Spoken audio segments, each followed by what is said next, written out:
ধরো বাবা, ধরো বাবা, উঠো ওঠো ওঠো ওঠো। আমাকে কিন্তু ভিডিও করবি না, নাইটি করে দেবে। বড় হলে যখন একা বসতে পারবি তখন আরাম।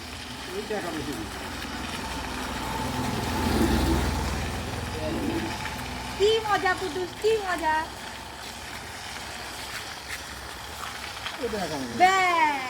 বাড়ি চলে এসছি আর না, বাড়ি চলে এসছি।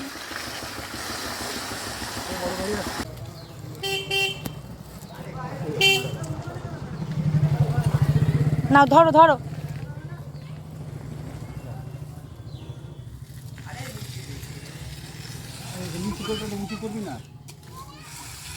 আস্তে আস্তে আস্তে আস্তে আস্তে আস্তে আস্তে আস্তে। না এমনি অস্ত টানলে ওটা হয়, ফালতু কথা বলো না। গাড্ডার মধ্যে ফেসে গেছে। ওটা আমি কি বলেছি একবারে? বেশ বেশ বেশ, থাক থাক থাক, হয়ে গেছে।